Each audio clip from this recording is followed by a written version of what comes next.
For us, you know, Dignitas is a founding father of esports, and certainly within LCS and League of Legends as well. For the last year, we have been focused on getting back into LCS. And now we're here in January of 2020, after all this time, ready to start the Spring Split. I think the fans remember Dig as the original meme team. What do we want? First place. When do we want it? Now. All right, great work, everyone. Guys like Skara and Cutie Pie kind of show the original spirit of Dig as being an org that can compete but have fun at the same time. Former fans should know that we're not too different than what we were before, but I think we're also a better version. It started with a conversation with the Houston Rockets in 2019. We immediately combined forces with Clutch Gaming. We had our sights set on qualifying for playoffs, and I was out here every weekend with the team. Sometimes I'd be in the audience, sometimes I'd be in the back room with the coaches, and that we wanted to turn things around together. And I think the fans and the players especially really embraced that. And at the end of the day, I think we told the best story in esports by bringing that team from essentially second to last place in the Spring Split all the way to the World Championships. North America, put your hands together for your final world representative.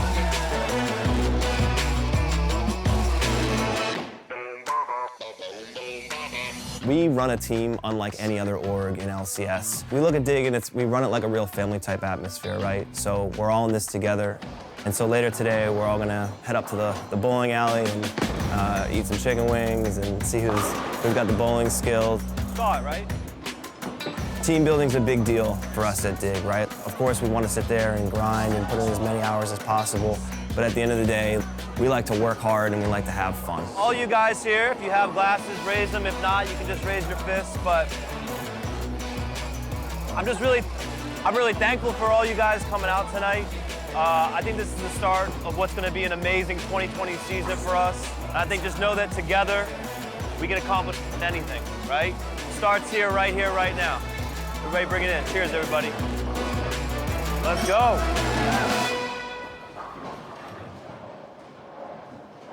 So we really like players that have a combination of experience at the highest level. The likes of Huni and Froggen and aphromoo, they've had incredible successes in their careers. And all three of them, quite frankly, are at a point in their career where they have a little bit of a chip on their shoulder. And, you know, that's kind of our org's mentality as well, right? Like, we love when people, you know, might want to try to doubt us here and there because we think that we have the skill to overcome that. We think we got a good taste last summer of what we could do in this league, and now we're ready to come in full-blooded as Dig and represent the name appropriately.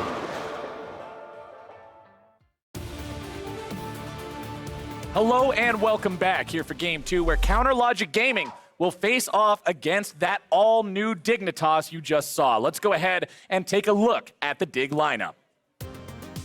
They built this team around Huni with new additions in veterans Froggen and aphromoo, and one of the few Spring Split rookies, Johnsun, at AD. Opposite them, selecting blue side, will be Counter Logic Gaming. In the top lane, Ruin. In the jungle, Wiggily. Mid lane, Crown. Bottom, Stixxay. Support, Smoothie. And coaches Song and Weldon on stage. And CLG have been vocal about how happy they are with the pickup of Smoothie in this offseason. Yeah, the team talked about how they really feel like they won this trade between Smoothie and Biofrost.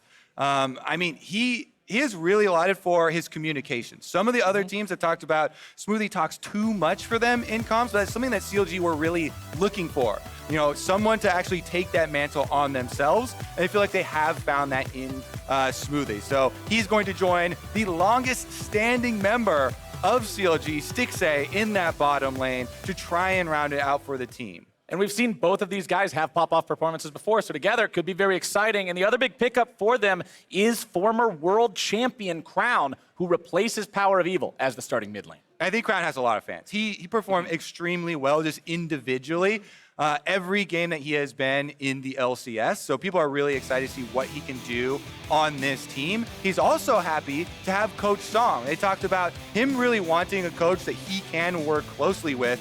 Both him and Song have a lot of faith in each other's abilities, and that was kind of a package deal for them. So I'm very excited to see what different looks you see from CLG this time around, because we actually went to their facility and talked to some of the staff there, and they were very outspoken about how different styles are going to be the look this time, because people are very used to the old CLG that we saw, get them a fair amount of success, get up to 4th place of consistent, more late game, more team fights. But they want to play more aggressively, and Crown, especially from the mid lane, wants to show some more looks. And Crown's one of those players that we've seen just have these performances where he can carry a game all on his own before. So seeing him on CLG, especially with what you're talking about, having that sort of relationship with Song and having this coach that he can work with in a way that will enable him to be his best self, that's exciting to see. Meanwhile, he's going to be facing Froggen, one of the veterans on Dignitas, that they talked about really valuing that experience. Froggen has it in spades. This guy's been playing since the very beginning. He's been playing since before the LCS existed, and he's made a name for himself on a lot of interesting picks that other mid laners simply do not have. No other mid laner has that threat of things like the Anivia that are going to come out from the mid lane. And I would even add in a couple other of these quote-unquote oddball mid-lane picks, like Vel'Koz, and some of these things that have longer range or more different styles that he can really bring to mid-lane matchups. So it does make you also kind of think twice in these drafts versus Team Dignitas, where they've got Huni on top side. He will play anything under the sun, but you really do have to worry about Rumble and Lucian and those type of champions. Rumble specifically. Yeah, and then they can flex pick between the solos. And I really like what we heard from Dignitas in the video right before this, talking about how with Froggen and aphromoo and Huni, you've got these players who have something to prove. You've got these guys who have been playing for a while now. When you look at Huni and you look at what he wants to accomplish in being as successful as he was, remember when he was on SKT, they made it all the way to the World Final. And then he wants to get to that spot again. With Froggen and aphromoo, you have these players who are under criticisms of, are they at the top of their game? Can they hit that summit of skill? And they want to say yes. They want to get out there and prove that they're here to compete and be up there with your Cloud9s and your Team Liquids and all the teams that everybody's talking about as serious contenders. And I think it'll be fun to follow these guys, especially when you've got newer blood on the team as well, like Grig, like Johnsun, who can learn so much from the experience that their teammates have. Yeah, I mean, with Team Dignitas / Clutch already got a taste of Worlds, right? And once you get a taste, there's no going back from international competition. Worlds a hell of a drug. Yeah, I mean, a lot of people have talked about in this offseason in particular as well, a lot of the bottom, the floor of the LCS as far as teams have gone has risen. So there is a lot closer competition as well, and that fight for those spots in the LCS becomes that much more difficult. And of course, everybody wants to start off 2020 with the win, right? Nobody wants to show up in week one and be like, oh, no, it's an experimentation week or something like that. You all want to come out, you want to make a statement here at the very start.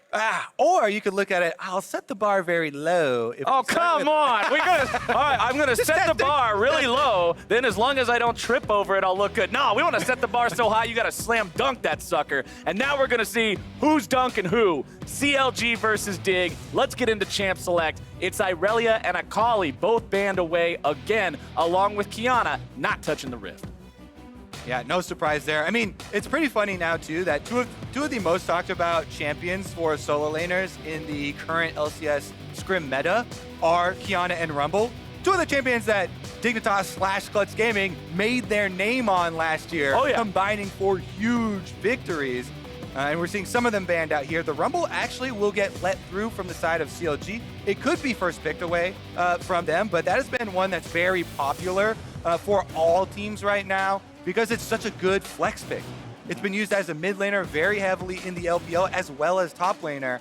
And when you have these types of players around, gotta give plenty of leeway. Ruin hovering over a couple questionable champion picks here. Remember, Garen's better than he used to be when he was nothing but Yumi's car, but he's still not at the point where he feels safe to blind pick. Instead, they're going to go with something that is very high priority with the Senna. All right, Aphelios is left up. Tahm Kench is locked in here for some safety for the bottom lane for Team Dignitas. Another one that's very big for bottom lane is Misfortune right now, and I really like the power that Misfortune's going to bring to your early game, plus the huge AoE from the ultimate. A lot of teams have been really happy with that one. But Team Dignitas don't pick their marksman just yet. They grab Grig the Elise, one of, if not the most highly prized early ganking jungler in the game right now. because of the powerful mobility, CC, and damage you have, you can go affect these lanes very quickly. And from what I said in the last game about how a lot of pro players rated top lane very low in terms of what's the most important lane, well, what if you can make your top laner a souped-up Walmart for the rest of the lanes in Ornn and just give them lots of free stuff? That's one way to impact the rest of the game. Yeah, it's kind of funny right now because everyone's like, yeah, you know, nobody wants to play any tanks except for Ornn. Of course, Ornn. Yeah, we always want Ornn. Everybody wants to sound the horn in the middle of a team fight and give their carry some free stuff. Rek'Sai, another one of those powerful level 3 ganking champions like you're talking about in the jungle. And I actually really do like Senna. One of the aspects that's kind of underrated is the camouflage that she can give the rest of the team.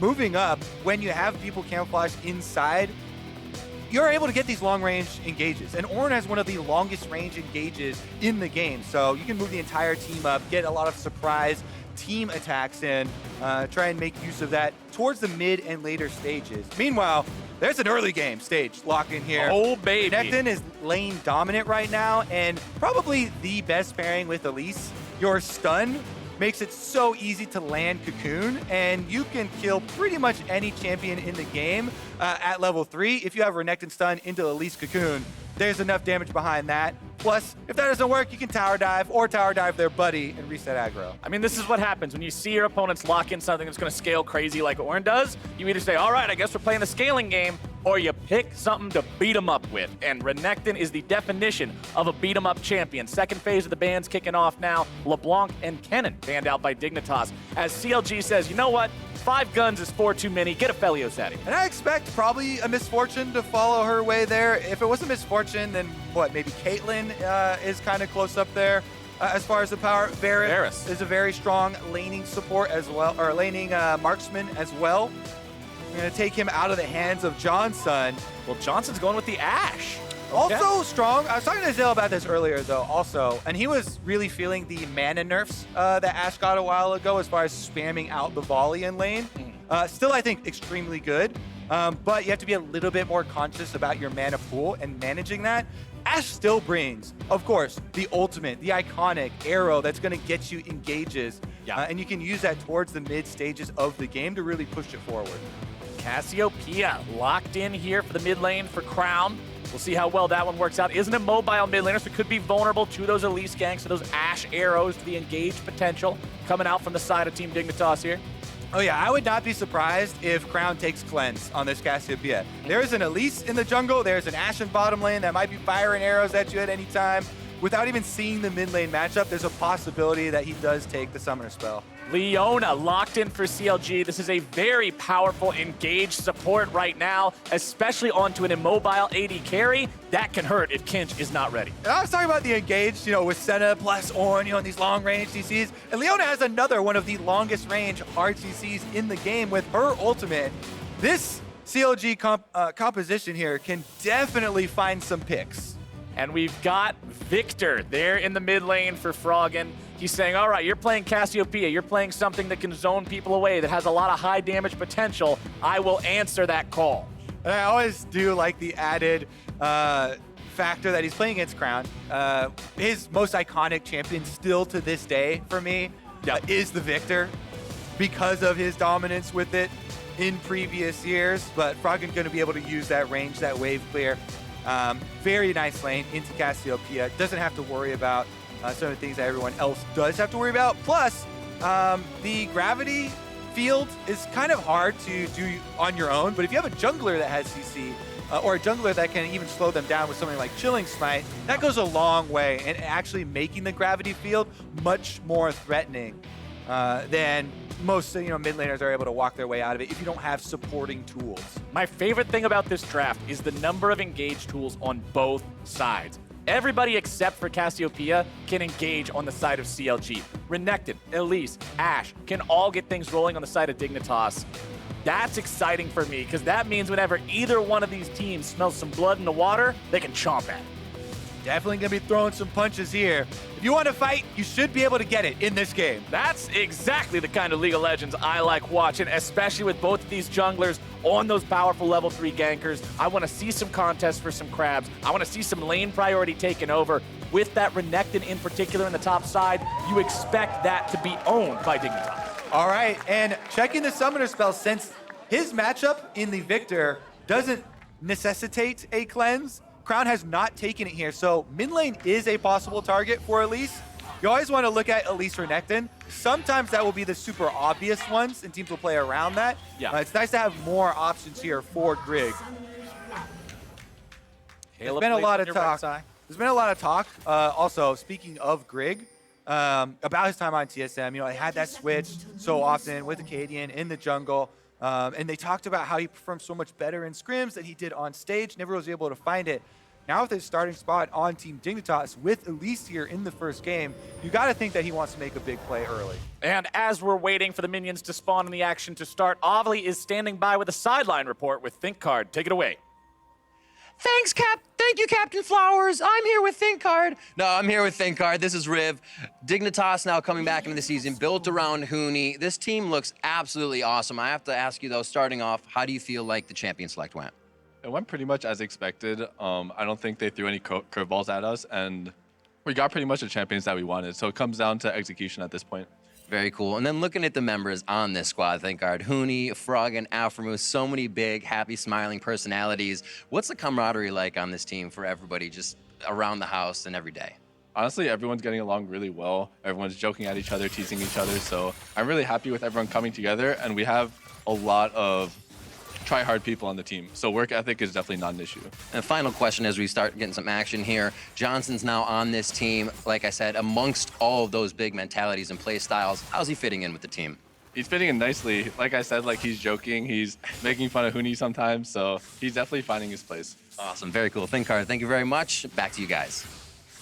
Gotta love the back and forth between the pros and rookies alike, seeing these guys have that camaraderie to be off to a good start here in week 1. And some further history for people who might not recognize Johnson's name.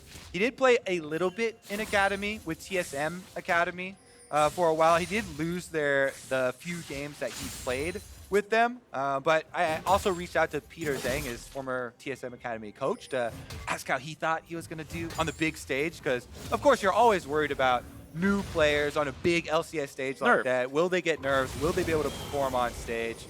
And Peter wasn't quite sure because he actually hadn't had him in that many games in Academy either, but he was fairly confident that he would fit right in since he knows a lot of these guys from solo queue and has been playing. I think he had maybe 4 accounts, was it, in the top 50 that he was able to get up there, all with different variations of the name. That's 4 more than me. Either way, top side, you can see the Renekton. He shoved this wave up. He moved into the enemy jungle. He placed down a ward. And this is what CLG and Wiggily in particular is going to have to play around for the entirety of this game, at least during the laning phase, is knowing that Renekton's going to have that kind of priority and knowing he will have that type of control over this top half of the map. And one of the big things why people say, oh yeah, I won't play tanks, but I'll play Ornn, is that Ornn actually has decent trades early on, but mostly it's for the scaling, for the extra items that you're going to bring in the river. Bottom side, we're going to have some blood nice and early here, and CLG will take first blood, grabbing the pick onto aphromoo. Yeah, they're not giving up on that scuttle. They bring up Smoothie and Stixxay very early on, and this is one of the things where you're not listening in onto the comms, but they talk specifically about being very vocal early on. Wiggily makes a lot of those early calls, and Smoothie talks frequently, so they're able to collapse. They're able to make the first jungle move here. aphromoo and Johnsun head up through the river, but they get flashed on. No hesitation from Smoothie there. Lands a flash E with the Leona, and they take the kill. And you mentioned in Champion Select how CLG was able to climb up to 4th during Summer Split. So much of that was off of Wigglily's play, making this team succeed and finding avenues to make plays like that. And I have to say, people are also a little bit worried, is there going to be a problem with the 2 Koreans on the team and the communication? That's always a worry. But you can see Crown immediately falls up. If you follow up, you flash Miasma on the ground, they can't flash away. Yeah. So it's really about that combo, not allowing any sort of escape for Team Dignitas, and that allows CLG to get that first blood. That sort of suffocation and CC brings CLG up to a few hundred gold ahead of their opponents here nice and early. Of course, it's too early in the game for it to really lead to much more other than a scuttle crab, but it is nice to see them jumping on those opportunities. All right, now, from Team Dignitas' perspective, 3 flashes were just blown, all for first blood there. So you have 2 areas that you can try and attack. The Leona on the bottom side, she's very tanky, but she is a melee champion, and sometimes you are able to get her in a longer lane down on the bottom side. Or, of course, Crown, who offensively uses the Cassiopeia flash, is another target that we talked about, Elise being able to attack. And remember, Leona had her Eclipse changed a while back to be flat damage reduction instead of as much armor and MR, which means that Aftershock is actually more effective on her than before because you're not just overpiling on armor and MR now. It's 2 separate sources. Separate sources always stack better than having just one source made really, really high. Very, very deceptively tanky at some points in the game. Also rocking that new skin, which I really like those because who doesn't love giant robots? I'd have to agree. I'm like, who doesn't love giant robots? Yeah, Oh, everybody. I'm trying to think. If I can think of anybody, I Godzilla? probably wouldn't hang out with him. Yeah, probably Godzilla. I wouldn't hang out with Godzilla. He just wants to destroy buildings and stuff. All right, Wiggily wants a repeat gank on this bottom side, but Dignitas playing safe. They're able to scout it out. All right, Wiggly's not going to make any sort of crazy aggressive move here just yet, but he is going to continue to hang around this bottom side, starting up the Drake. These Drakes are easier to kill early on with Rise of the Elements. They're not as tanky, not as sturdy as they used to be, so it's pretty easy for junglers to take them down nice and quick. 6.5 minutes into the game, looks like this will be Earth Drake for CLG. And they're super easy to take if you have a Cassiopeia come from mid lane and add that extra DPS there. That was allowed because Crown pushes out on mid lane. Froggen goes for the recall with the Viktor, and they make another play on the bottom half of the map. This does open up the synergy that we talked about, very famous, the Renekton and Elise, but since Ruin is now level 6 and playing safe under his turrets, it seems to be negated as an option. So one of the things that's been highlighted is their ability to play weak side, Ruin, giving what the team needs. When you're on Ornn, try and stack up for it later on in the game to allow the extra gold efficiency in your item upgrades for your team. Just stay safe, don't give up too much. Nice steal of the blue buff there coming out from Wiggily, making sure that that stays off of Froggen. Means it's going to be harder for that Viktor to spam the wave with the powered up E to constantly try to shove that Cassiopeia in. Grig still hanging around this top side. Froggen as well in the brush just to see if maybe they can catch someone out. But Grig will steal away the enemy blue in retaliation for losing his. All right, trying to split the 2 halves of the map here. Since bottom side has been controlled by CLG, Grig should be able to get it for Froggen, and having blue buff control here in the mid lane, allow him to spam it out, and maybe will result in something topside. They could continue this roam. It's an ult coming out from Huni there. Will they go all the way in? It's a 3v1. Yes. Ruin's gonna have a perfect horn here, but the Ram just wanders off into the wild blue yonder, and Froggen will cash in on that play. Yeah, that's a quick spoiler to that one. If you have 3 members surrounding you, are they going for this dive with Elise? Yes, and he's dead. Well, that's some free money in Froggen's pocket, and that's exactly the champion you want to have that on. All right. He's going to teleport right back to lane as well so it doesn't lose much time. And again, they've got vision through the jungle, so they know no support here coming for Ruin. Easy stack up. They land the stun. Bye-bye, Ram. No cocoon. He's toast. And it's an easy pickup. They don't have to worry about juggling tower aggro there either. Froggen, I believe, we saw a teleport channel right before we land back to the replay, but it's going to be CLG moving out to the next objective. Rip Trail at 5,000 health. And everybody's here. This is 10 people for Rift Herald #1, Flowers. And you saw Smoothie throw out the attempted engage there, also turning on the Eclipse, getting ready to try to go for this. But now Crown's looking to turn it on, and here we go. CLG starting off the fight. Grig barely getting himself away. CLG still pushing forward. So many low health bars on the side of Dig, and Johnsun is already dead. Crown takes the kill, and CLG take the fight. The timing on this one is key, Flowers. The flashes for Wiggily, Crown, and Smoothie are all back off cooldown. Well, another synergistic play as everyone flashes forward once again. Crown starts out with the AoE ultimate to slow them down. They get the single kill, but Dignitas, they've got the revive, and they're back here. Rift Trail takes so long that he's able to revive, and they're heading back out onto the map. CLG should be able to pick it up, though. Grig is half HP. This is so dangerous to try to wander up into this. Smoothie's still not level 6, thankfully for Dig, so there's no solar flare engage, but he'll be there before too much longer, so they really need to respect what's going on here. Stixxay and Smoothie continuing to walk up into the lane. Huni popping the ulti, able to find quite a stun there onto Smoothie, who continues to disengage. Stixxay looking to help him out there, firing off the ulti, grabbing the shield, but Smoothie is unafraid. He continues going back in, but he overextends too far. Ruin has made his way into the back line, still looking to make more happen. Wiggily also going to continue diving further, but instead he goes too far. Dignitas get themselves some kills. Sometimes you should be afraid.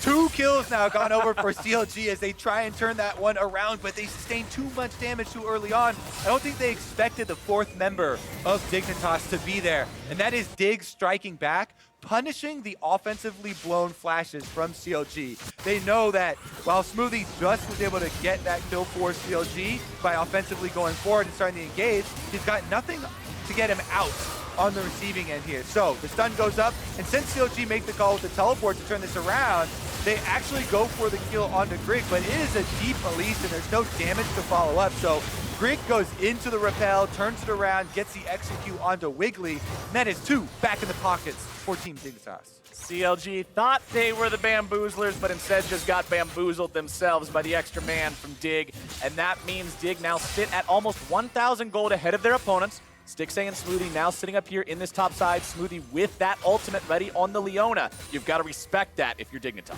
All right, 3 members also need to be respected. Huni backing off a little bit, but he's really trying to keep some extra health on this tower, making CLG think twice about actually committing their melee champions to help get turret plates off. Still 2.5 minutes to take those plates. They fall at 14. So we'll see how much money CLG is able to mine off of this turret. Dignitas also have a Tahm Kench in mid lane with Ashe, so they could threaten a Tahm Kench Abyssal Voyage up to the top side if CLG try anything as far as a dive goes. So I think that CLG should be much more cautious this time around.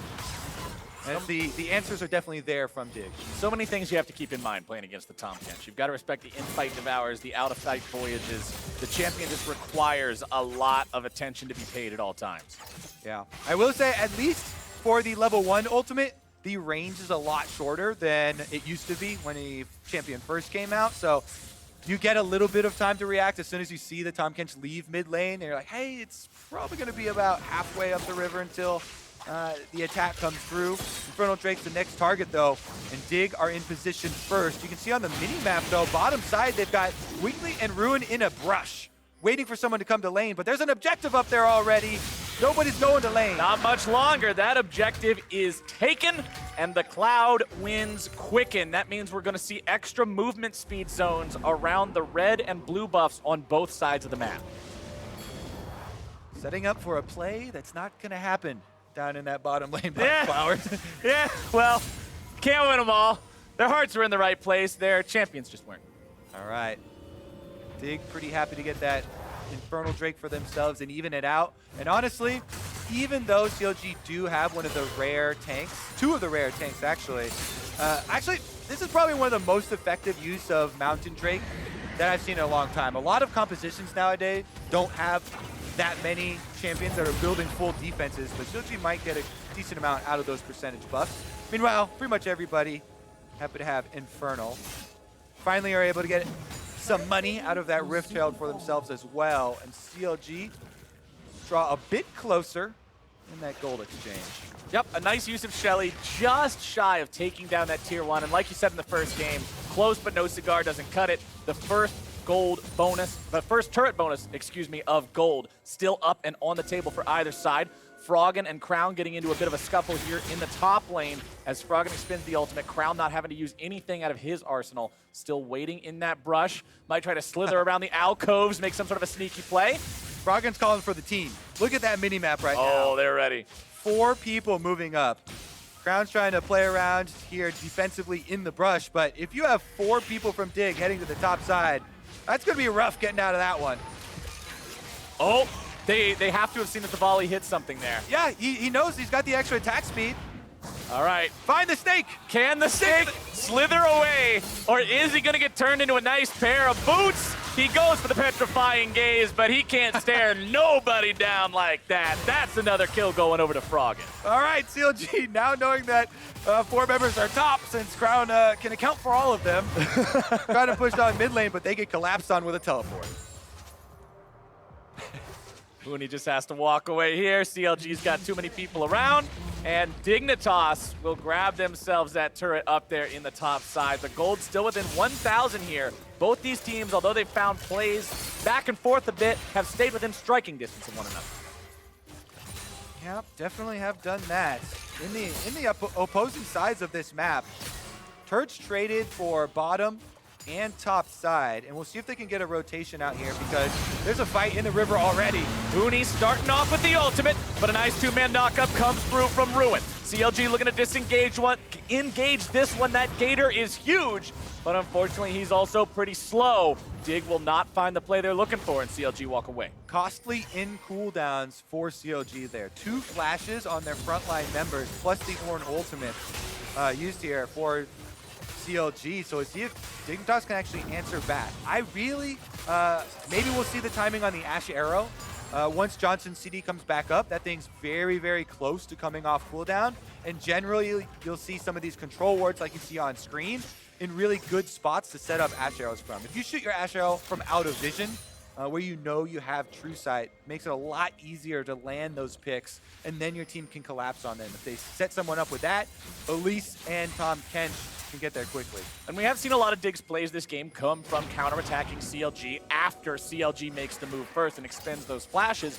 Wiggily and Ruin are going to be who I keep my eyes on. Of course, Ruin has used the Summoner Spellbook. He says, look, I know I'm not going to have my flash. We'll trade it off for something else that will be useful in a fight. Put the Ignite in there. I'll be keeping eyes on whether or not they can make a kill happen with that. Some CC coming down onto Grig, who repels away from the Solar Flare. And now Dignitas will see what they can find. Ruin's here on the front line, has to charge away. Froggen dropping the ultimate. The CC comes through. The damage is down. And Froggen is a cannon this game. Well played by Dignitas there. CLG still don't have the Ornn ultimate. We were talking about them burning from the bottom lane skirmish. And if you use your Solar Flare on Elise that has Repel available, then there's no more CC. All these big CC tools that we have not available for CLG. So Dignitas doing a good job getting a kill back there for themselves and turning it into an objective.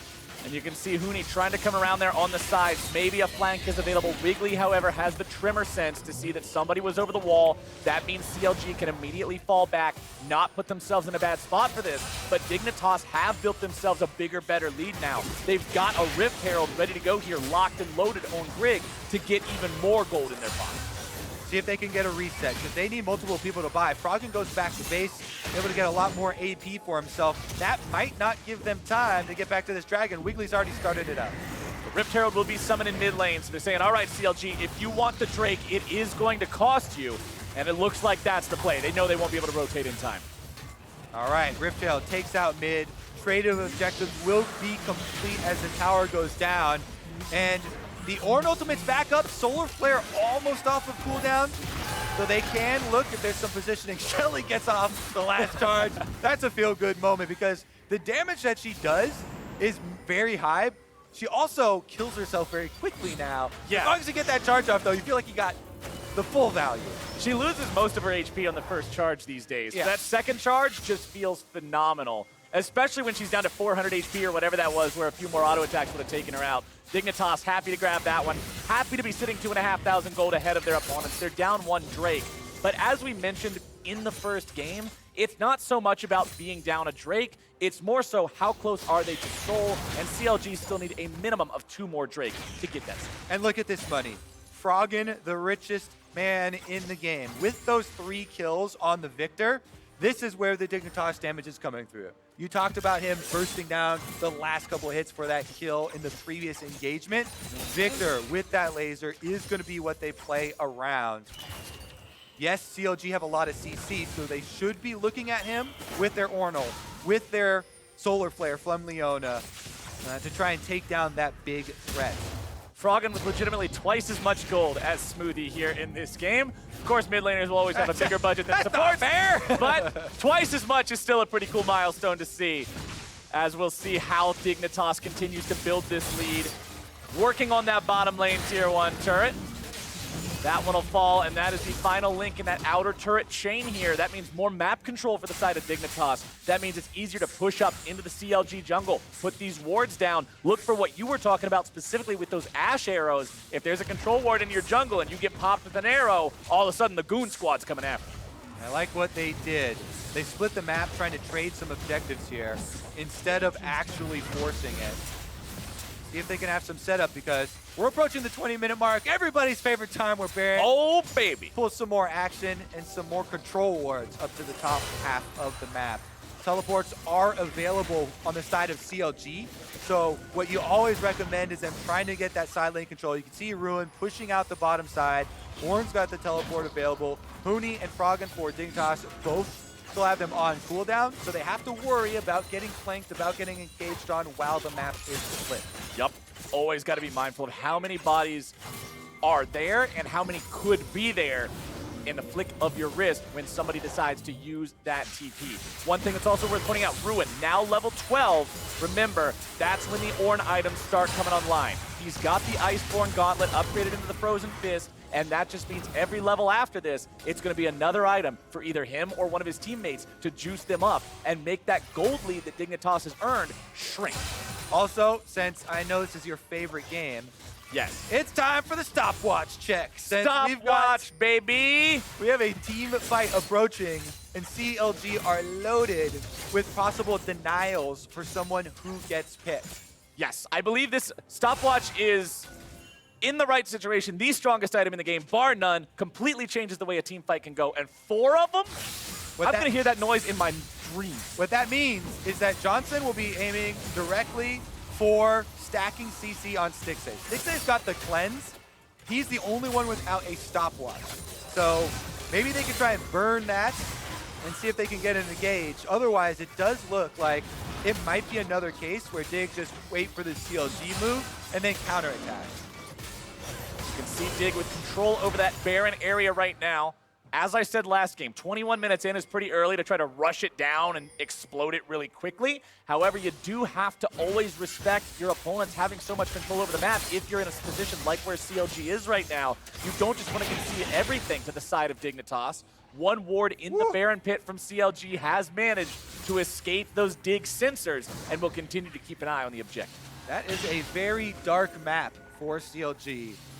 And since Dragon is spawning, they're trying to get in position, get some vision down around the river for the arrival of Cloud Drake #2. Meanwhile, with 30 seconds to go, that's plenty of time for Froggen to base and get his second needlessly large rod. Extra power here packed in to that very formidable Viktor. And one thing I also want to point out that's very important, the second item that Huni's gone for, it's not the usual Chad build Renekton stuff that you see where he just goes for bruiser items and damage. It is a Gargoyle Stone Plate. His job is to be the meatball among the pasta that is Dignitas and make sure that he can just go in there and soak damage all day when he initiates his fight. All right, does get hit with the snare, but just waiting at the duration of CC here. CLG have control over the Dragon Pit. Not starting it up yet, just baiting a little bit. Wiggily and Smoothie isolated right now. Smoothie has to flash away from that cocoon. Even if you are tanky on the Leona, your opponents can collapse and blow you up 5 men strong. They got it spread. All right, it's Ruin initiating things. He's able to find a knockup 1-2 there with the ultimate, but Smoothie's got to be careful. He and Crown on the opposite side. Huni going to be taken very low, even with a stone plate. His HP is dangerously dwindling as CLG will manage to keep the enemy front line low enough to take control of the Drake Pit for now. Dig not willing to surrender it here just yet. CC coming down. Smoothie going to be taken very low, having to go into that stopwatch to survive the Chaos Storm. Smoothie barely hobbles out. TP comes in from Huni, and it's control over the Drake Pit for Dig, and they will take that Drake. Nobody dies in this. Let me account how well that was played by Dig, though. They disengage, and they keep Huni alive and give him time to go back and use the teleport.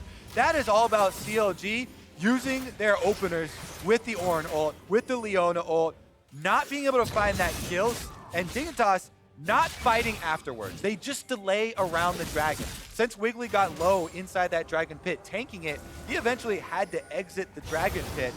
And Team Dignitas are able to buy time for Huni to teleport back with full health. Dignitas also reaching into the toolbox, pulling out the hammer, bang, bang, bang, blast one of those stopwatches. That thing's broke. Only 3 left to worry about here for the next team fight. Of course, those are still on 3 very important members of the side of CLG. Second Ornn item also coming in now. Ruin getting that second item in inventory means he is able to upgrade it for himself. Remember that first level Ornn does get 2 to upgrade. He just didn't have the other item in his inventory to juice up just yet. All right. Those needlessly large rods have been combined into the death cap, Captain Flowers. 2 sticks makes a hat, and that hat means you got to be sweating if you're on the side of CLG. All right, once again, it is going to be about how do they continually avoid those CC layering abilities from CLG, though. They were able to do it in the river, but for how long? Because if that combo does land, it all comes crashing down. Oh, here comes the Ornn horn! Wiggly's gonna be taken low, goes into the stopwatch to stay alive. Froggen is chain CC'd, he's nearly taken down, but the cavalry has arrived. The shields will come down, and a double kill for Froggen. Froggen survives. For how long, Captain Flowers? Well, a little bit longer, I guess. About a hot minute. They avoid the initiation of CLG. They turn it back around. Froggen fights his way out of it. That's now 5 kills to the Viktor. They don't waste any time. Teleport him right back from base and up to the Baron. It's a day of mid laners here on day 1 of Spring Split, and I am loving it so far. Froggen gonna be continuing to zone CLG away with those lasers, with those gravity wells. Grig wants to come around from the side, see if maybe there's an opportunity to make a flank. Still 1 dead on the side of CLG for another couple seconds. However, he does have TP, so Dig don't want to start up a Baron here or anything too risky. Exactly. That's the thing to keep in the back of your mind. If the one champion who has died is a champion with teleport, then Baron starting is much, much riskier. So Dignitas, don't take that opportunity for a possible throw. They'll just reset and try and get Froggen up to the Lich Spade that he's worked for. Well, if you thought the damage wasn't enough already, wait till you see those enchanted Lich Bane Qs blow 2/3 of a carry's health off. It is so difficult to deal with if you're ever within range of them. Let's take another look at how this fight happened. So Froggen was harassing Wiggily down, then Wiggily flashes in for the knockup. Ruin trying to follow with his own ultimate there, but because Froggen was able to gain distance and then got the shield off of his Q, he survives here. No damage left to finish him off. With a Rek'Sai and an Ornn, they just were unable to take him down in time. And the arrival of the rest of the Dignitas members means we arrive now towards the mid lane. Oh, stun coming down there. Johnsun's able to start this fight off. Smoothie gonna be tanky now with the Gargoyle Stoneplate. Huni looking to keep Dignitas alive by front lining. Goes into a stopwatch of his own. Ruin's also gonna be kept alive there with a stasis. Both sides backing away. Huni once again just escaping by the skin of his teeth from these fights. Close one there, and they're gonna both retreat, lick their wounds, heal back up in the fountain. And with so much AoE here, so much wave clear, that's just going to be a standoff. And then we're going to continually fight over control of this Baron pit area until that finally breaks. Big CC is used. Not too many cooldowns here. Ruin does have to flash out, though, I believe. So that is going to be no flash on Ornn, at least, for the next coming fight. Well, all the get-out-of-jail-free cards that we've had in this deck so far have been exhausted with the stopwatches being broken in all these fights. Only 1 remains on Crown. Grig does have a fully completed Zhonya's Hourglass, so he will be able to use that pretty much every fight. But that means that when you get caught for real now. No more buying time, no more getting yourself away and trying to bait your opponents in. The consequences are more dire than ever as we see Dignitas step up into the CLG jungle. This does feel like a Dragon Soul game as well, so both teams really want to get this 3rd dragon just to set them up for Dragon Soul. It's about to arrive, and Dignitas have been able to push out the mid wave. See if they can get it without giving up too much priority over the Baron. CLG can always threaten to trade that objective. Dignitas doing just that. They've got to be ready for this. CLG are starting it up, and they've got no fear, it seems. Crown still hanging out behind the rest of the squad, making sure that if Dignitas does a hard engage onto the Baron pit team, he's able to be that special unit off to the side, ready to come in and clean everybody up. But it's not going to happen just yet. CLG recognize this is a dangerous situation to be caught in, and they want to back away. Yeah, decent amount of damage sustained by Wiggily, but it was also an Ashe arrow used by Dig, so both of them with a few resources used.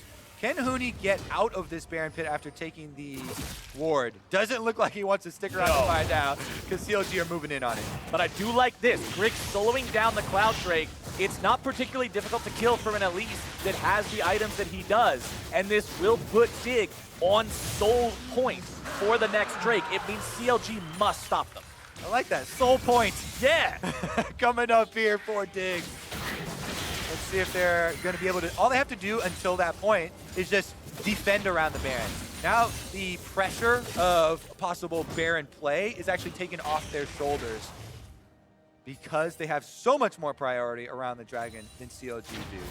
And remember, with the way the new Cloud Drake Soul works, it is 10% movement speed at all times with a massive movement speed bonus for 2 seconds after you use your ultimate. For champions like Ashe, for champions like Renekton, for champions like Viktor that all want to pop their ult and then immediately follow up, that can be super daunting to have to deal with in a team fight. Yeah. This could be a really big thing if Dig's able to grab it here in 5 minutes, but we will have to wait to see what happens between now and then. CLG still about 3,000, 4,000 gold behind. They're not completely out of this game. You've got a Cassiopeia scaling up. You've got a Senna that's farming souls and getting more and more range. And we can't forget the Ornn items are still being built. Exactly. This game is not suddenly going to turn into a Cloud9 TL game where it ends extremely quickly. This is going the long haul, Captain Flowers. Both teams... Settle in, ladies and gentlemen. Buckle your seatbelts. Get ready to go. I expect we'll be watching this one here for a little while longer. Baron bait here, trying to be set up by Dig, but CLG not taking it. They've got the Scuttle Crab for themselves, so there's no reason to venture into any of those rush in the jungle. Grig just had a situation happen that I hate, where your teammate is sweeping a ward and he sees it, but he doesn't go after it, and you want to clean it up. You're like, hey, come back here. I'm trying to get rid of this, but unfortunately, he only got one of the auto attacks down. Wasn't able to take care of it just yet. You can see Huni sweeping up. Oh, it happened to him twice. Okay, he got that one. I was about to be tilted for him. All right, here we go. Will we get a side initiation? Johnsun holding on to the arrow for now. Wait to see if there's an opportunity here. Remember, CLG should have their eyes on Froggen. Initiation on this Viktor is critical. It is a Lichbane Death Cap Viktor. 5 kills to his name. And he is separate from the top. But here they go! He's going to be locked down and Froggen's taken out. This is going to be dire here for the side of Dignitas. Froggen barely getting himself away. Huni's going to be tanking up. aphromoo taken out, and CLG have found one hell of a fight. Huni barely gets away, and that is exactly what the doctor ordered for the CLG faithful. They follow the shot call, Captain Flowers. As they eyes on Froggen, they go right at Froggen because Tahm Kench is separate. Tahm Kench is protecting Ashe, yet Froggen is the biggest threat, and he gets annihilated, even though they didn't get the kill. Forcing him out of the fight means they start up the Baron. He's teleported back, though. Dig can take it. Froggen has made the TP. Dig is not willing to give this one away. Let's see how it goes. Gravity Field going to come down, and Smoothie is gone. Dignitas have managed to stop the Baron take. CLG in full retreat away from the objective. Dig doesn't want to go up and try to continue what they started. They're happy just stopping the objective. Teleports come up huge, Captain Flowers. Froggen is able to teleport right back after healing in base. He doesn't die. Abyssal Voyage means it's now Dig's turn. TP available for Crown. CLG, they need to stop this. You can't afford to give this one away. Half HP on both Grig and Huni.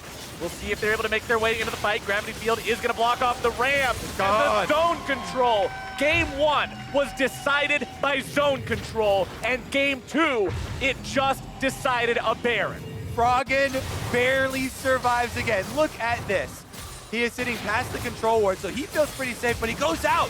As soon as he shows his face, Smoothie flashes in, but they can't finish him before Tahm Kench flashes over, devours him, gets him to the other side of the wall. And then Dig, once again, even though he died for it, valiant effort there from Tahm Kench to save the carry that matters.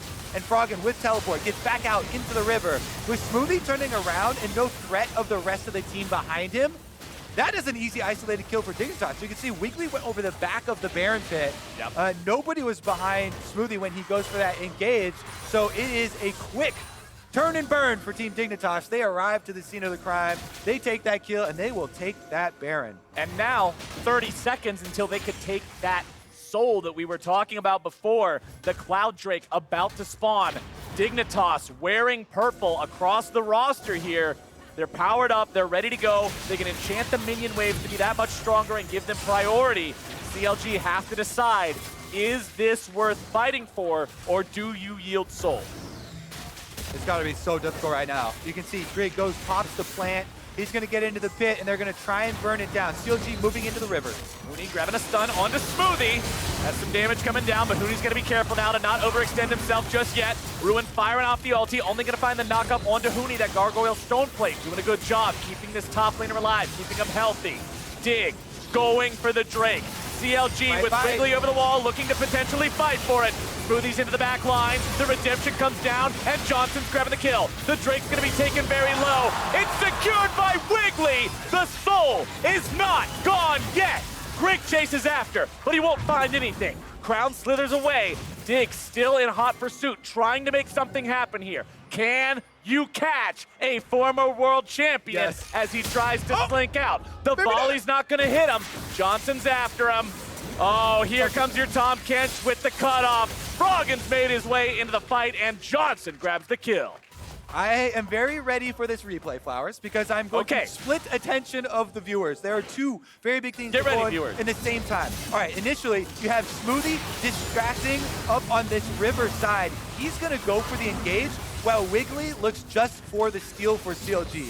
I thought that Dignitas completely had the upper hand here, but they do get split, and there's a reset of the dragon. Smoothie goes in on the top side, but Wiggily will go in towards the dragon pit, and he tries to threaten. So Huni and Grig both panic. They go on this dragon, and it resets back to the middle. The spike comes at 38 health from Wiggily, and then same tunnel he took to get in there is able to take on his way out, allowing for them to actually stall the soul. But because they only had 2 dragons, it's not a big prize for them. Dignitas, during our replays, have laid destruction to the base. Both teams are now on soul point. Next Drake will determine who manages to claim it. That's going to be in 3 minutes, though, and Dignitas have laid siege to that bottom lane inhibitor. With that gone, it's that much more pressure in the opposite side of the base as the next Baron, which will be that next objective on the map here at 2.5 minutes from now. Okay. All right, let's recount everything. Let's collect our breath a little bit, take stock of the situation. Where are we? If you're CLG, you're 7,000 gold down. You are hiking up a hill to get there. But remember, that gold lead is deceptive, as the Ornn items are worth about 1,000 gold apiece. So with 3 of those in their inventory, it feels more like a 4,000 gold lead for the side of team. Definitely true. One thing that they really have to worry about, Stixxay right now has nothing as far as survivability. So the Senna is very vulnerable. No flash for a little bit longer, no cleanse. You know, the cooldown on that summoner is very short, so should be up pretty soon. But Stixxay has to play the most careful of the CLG members at the moment. Dignitas are on the warpath. They've already opened up the bottom side of CLG's base. Middle is an exposed inhibitor, and they've got control of the map right now. So all they have to do is try and push in. If Froggen remains deathless this game, they're going to win. This Viktor can put out so much damage, and his positioning and his play in these fights where he gets pressured has been so good at not going down that Dignitas should be able to continue to move it in and use that extra wave control. And as you're talking about flashes being important, the teleport for Froggen. Remember the last fight, although they zoned him out and won the fight initially, because he had TP and was able to follow up, it means your win means nothing. You can't get anything with it. Froggen's got that ready to go here again. Solar Flare comes down. Froggen's not going to be caught out just yet. Grig having to go into the repel. Smoothie's going to be tanking everything up here on the front line. Grig walks himself away, and the Chaos Storm is shredding some health bars. Grig's going to be kept alive there by Azonia's Hourglass. It's a fight where nobody dies, but the final inhibitor turret does fall on the CLG side. And because the Baron is coming up quickly, Dignitas, again, risk averse here. They do not want to take a chance at throwing and going for that inhibitor. They want to full reset. They don't want to let any chance of CLG getting back into this game through some Baron shenanigans. And they want to be able to protect it. I've said this in previous years, but for any new viewers, I'll say it again. You win League of Legends one of 2 ways. You either make the bigger, cooler play, or you be less stupid than your opponent. And preventing yourself from throwing and giving away a Baron is how you are significantly less stupid than your opponent compared to the other option. So let's see if this ends up paying off for the side of Dig. Can they play this slow? Can they play it steady? 8,500 gold up. That is a comfortable lead to sit on, but it's Smoothie going in. It's Ruin summoning up the Ram, but it's Huni into the back line and on to Stixxay. Not quite able to find the damage. The crowd's got a shutdown on to Froggen. Huni's grabbing the kill on to Stixxay in the back line as Johnsun goes on a rampage, and Dignitas are simply too far ahead. Huni is tearing this team apart. Dignitas are going to be able to run that one straight to the Nexus. Risk averse puts them in a spot where they feel comfortable taking a fight. aphromoo, how many licks to the center of a Smoothie pop? It's gonna take a couple, but he'll get them nonetheless. Nexus turret's falling. aphromoo grabs the kill. Crack open a cold one. It's a Bud Light ace for Dignitas, and they got the win. aphromoo doing it for the Bud Light sponsor, making sure they get that ace at the end, tracking down his opponents, and finding that kill. I'm sure it feels very good for all those guys on stage, on Dig, a lot of them. This team is a big redemption story for them, coming from a bunch of other teams that did not have the greatest summer splits for them last year, coming on a stage, forging behind Huni, behind this new Dig emblem, and they come out, they start with a win, smiles all around. It's a strong start. It was a great performance, particularly from Froggen. You were talking about how Froggen's got to die if CLG wants to win, but it turns out the amount of resources they had to invest just to take him out was way too much. And the interior crocodile alligator drives his Chevrolet movie theater all over your back line, and there is just nothing CLG could do. Yeah, and they were able to get him in that last team fight, but the cost was definitely too high, and the lead for Dig was just too great at that moment to overcome. Definitely a well-deserved win for them. I feel like there's so many fights that they played it really well disengaging with the amount of hard CC that CLG were bringing to those fights and those small moments. Froggen escaping multiple times, very close to dying, but without doing so and still having resources to get back out onto the map, turns the tide. And speaking of not dying, I also want to point out Grig into that game 1-0-8, the only player aside from Huni on his team to not die. Both these guys who sort of felt frontliney and initiating for this team, Huni got this close to dying so many times and just never fell over. Dig just played the fights in a way that allowed them to skate around the consequences that should have been, that could have been, and put them in a spot where they walked away with a win. So let's go ahead, send things down to Rib, who's ready for an interview with the Dignitas mid laner. I am here with the man in the mid lane. It is Froggen of Dignitas after his big win, flying high with a 12 KDA. That has to feel good. Just overall, was Viktor that kind of pick you wanted to start off with, or were you thinking about something more spicy? I was thinking about something else, but it looked pretty good. I don't know, it feels like one of the picks that's actually able to contain Senna and later on in the team fights. So. Awesome. Well, we cannot wait for the spicy in the future. Now, a win is a win, but I ask you to take a critical eye and kind of look at that match. What do you wish kind of went differently for Dig? Maybe a faster win or a few of the objective fights? I think for my role in the game, I think I didn't really play side lanes super well. So I think we lost a lot on the rotations, just generally not pressuring well enough, especially since I got really, really fed. So definitely have to sort that out. Well, like I said, a win is a win. So what kind of preparation went into making sure that that was the first thing that happened in the LCS for Dignitas? Can you repeat that? Yeah, sure. So with that win, what was the preparation that went into making sure this new team would have that first victory when you stepped onto the stage in the LCS? I think, honestly, for a lot of teams, the preparation is kind of the same. We're going to take a look at pick and ban and then, how we want to play and stuff. And we kind of just do what we practice in scrims and then just, slowly improve throughout the season. And Froggen, another year here in the LCS, you've grown so much. You're an impact player. People know you for always making awesome plays. So what's your focus this year? How does Froggen grow even more in another split of the LCS? I got to make this team work, So if we work it out with this team, we're going to end up doing good things. And then obviously we want to make it into playoffs and then further, but it's really early in the season, so a bit too early to talk about, but I would enjoy that. How do you feel about the team? You have Huni, you have aphromoo on the bot side. I was telling ThinkCard, you guys have amazing personalities already. How fun is this Dignitas to be a part of? It's really fun, actually. It feels like everyone is contributing to the team, so, we can't really ask for much more than that. It feels pretty good. Congratulations on the win, Froggen. Thank you so much, and best of luck moving forward. We have 100 Thieves versus Golden Guardians coming up next. Don't go anywhere. Bottom side, we're gonna have some blood nice and early here, and CLG will take first blood. What? Okay, looking. So. Okay, I'm on. Yeah, good. Elise. We can go. Oh. I'm not Ashe. Yeah, I saw it. Yo, Herald. Yo, Herald. I'm fine. I need help. Ornn's no flash. You can go on Ornn. I'm wanting. Get him. Kill Ornn. We got it. Nice.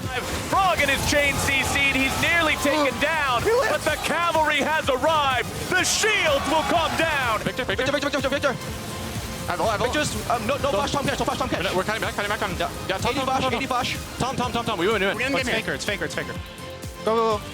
Nice. Huni's perfect. I'm not 0% win rate number, guys. It's a Huni, Froggen, Gav, the soul laners are just too good. What about me, bro? Oh, you're good too. But you know what? When you're chasing greatness, just remember, it's not about what you say, it's about what you do.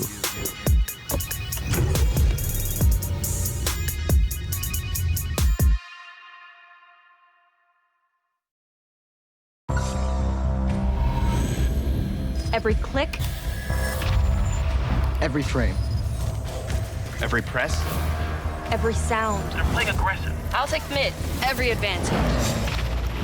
When the difference Between winning and losing, is measured in milliseconds. everything. Everything counts. The Alienware Legendary Battle Station.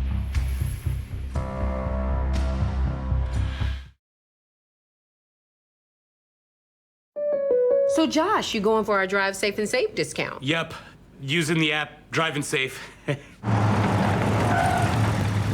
wanna go?